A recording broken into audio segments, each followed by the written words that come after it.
So it is another EPL match week. This is match week 20. And at the end of this match week, every team would have played the other at least once. And we will be having a lot of very interesting fixtures. A lot of very, very interesting fixtures. The biggest of them all is the match between Manchester City and Chelsea at the Etihad Stadium. Now, this match is very interesting because first, Chelsea will be looking forward to securing a place in the top four that will guarantee them a Champions League football. Man City will be looking forward to closing the gap on Arsenal. Yesterday, they had a 0-0 draw with Sunderland, which actually have increased the gap between them and Arsenal to 4 points. But now they will be looking forward to closing that gap to make sure that their chances of winning the Premier League is still very much high. So, notwithstanding what a lot of Chelsea fans in Nigeria and around the world are saying that they are going to be dropping, they are going to be allowing Man City to win them just so they make sure that Arsenal doesn't win the league. That is not the case over there in the Chelsea Football Club in London, because they are looking forward to finishing at least top 4 in the Premier League to secure a Champions League football. Now, that securing Champions League football doesn't just guarantee you a place in Champions League, it also attracts quality players to your team. Because if a team that's in the Champions League, rarely will you see a team, which it does happen, but rarely will you see a team guaranteed Champions League football, dragging a player, a very quality player, with a team that is not playing in the Champions League, and that one that is not playing Champions League wins. So that is a very important factor that Chelsea will be putting into consideration while going into the match tomorrow. And their coach, they sacked their coach on the 1st of this year. That was like a New Year gift that they gave to all their fans. One that for me was not pleasing, but they have made the decision and it has stood.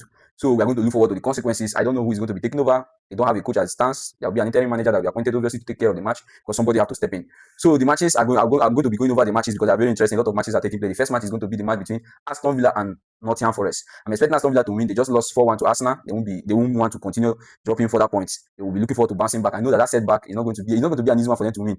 Imagine it's test of your ability to cope with hurdles. That is one thing they'll be going through tomorrow by 1:30 p.m. because they've won 11 straight matches, not knowing what a draw or a loss looks like.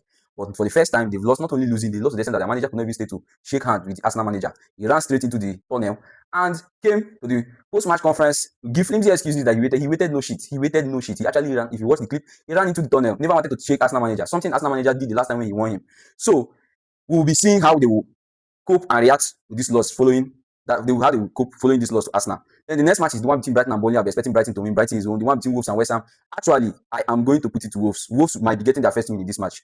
West Ham at Wolves home. Then the next match is the most important one to me, the match between AFC Bournemouth and Arsenal. I'll be talking about that match much later. The one between Leeds and United. Leeds have been in fantastic form. I won't be surprised if Leeds win, but I'm expecting a draw on that match. The match between Fulham and Liverpool. Liverpool have not been in a fantastic form. I don't know what to talk about Liverpool right now.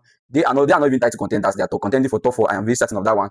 But I don't even know if they're going to make that top 4 because the way they are playing, they are actually managing the situation. But let's see how it goes. But that match, Fulham, Liverpool, I'm expecting a draw. The match between Tottenham and Sunderland. Sunderland have been in fantastic form. It's going to be very difficult for Tottenham, but I'm actually expecting Tottenham to find a way to win that match.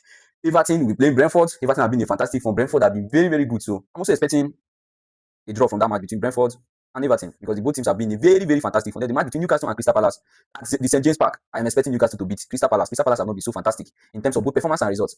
And then the final match, which is the most intense match of the week, is the match between Man City and Chelsea. So I'm expecting Chelsea to get something out of that match. I would have expected Chelsea to go ahead to win the match, but in reality, I know that Man City have been a very, very solid side. So I am expecting that match to end in a draw. Let me know what you think in the comment section. Don't forget to like, share, and follow or subscribe depending on if you are watching from Facebook or YouTube.